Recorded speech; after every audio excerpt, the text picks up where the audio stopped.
Hey guys, we're going to do a modified hip flexor pails and rails here. So this is going to be a stretch for your hip flexor, but it's a pails and rails. So we're actively working on that end range of motion, trying to acquire and get new range. So I'm going to set myself up. I'm going to be down in this hip flexor kind of stretch. So one knee is up, one knee is down. This is a strict hip flexor stretch. You can squeeze the bum and just hold here, but we're modifying this.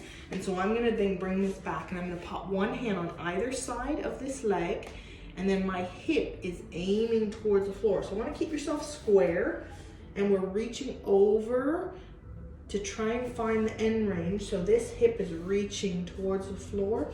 What I love about this one is that my back is nice and flat and protected here. I'm not overarching my back here. I'm staying true to myself and just going to whatever my end range is.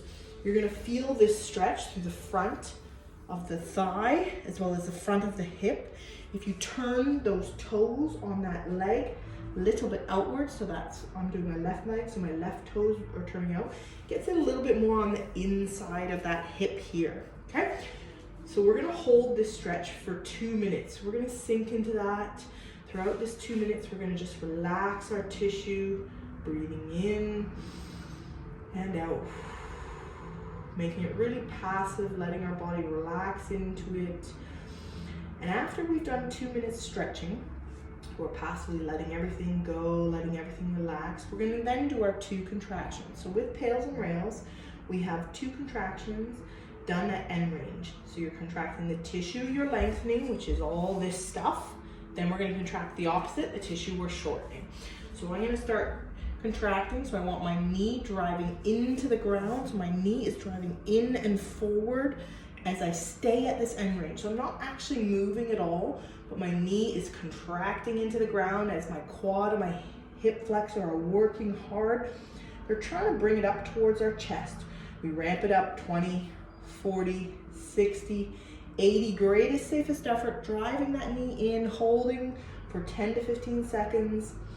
5, 4, 3, 2, 1. Our second contraction is my left leg is trying to reach backwards by contracting my glute and my hamstring and reaching back as the opposite knee, your right knee, reaches a little bit forward.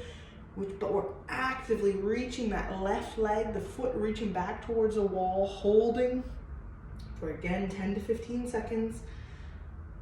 5, 4, 3, 2, 1. Then you may find that you open up range and you allow yourself to sink a little further. So we're going a little bit further into that stretch and we're letting it all relax again and repeat that same sequence. This is a really, really deep stretch. So a lot of people, this one's gonna be quite hard on their body. So just listen to your body. Try and do a set of 2, but if it's really intense, and just do 2, that's it. You can do more if your body can handle it.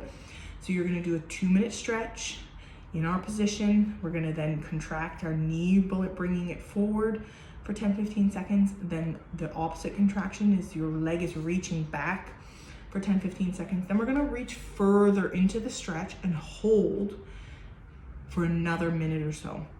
And that second one, try and really open up that range. You'll open up 10 or 15 degrees and just work into that new range.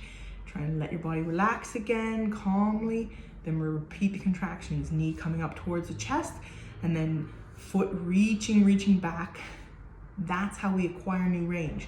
We open up a little bit, then we strengthen it. So you're gonna repeat that sequence of passive stretch, contract the tissue you're lengthening, contract the tissue you're shortening, repeat, okay?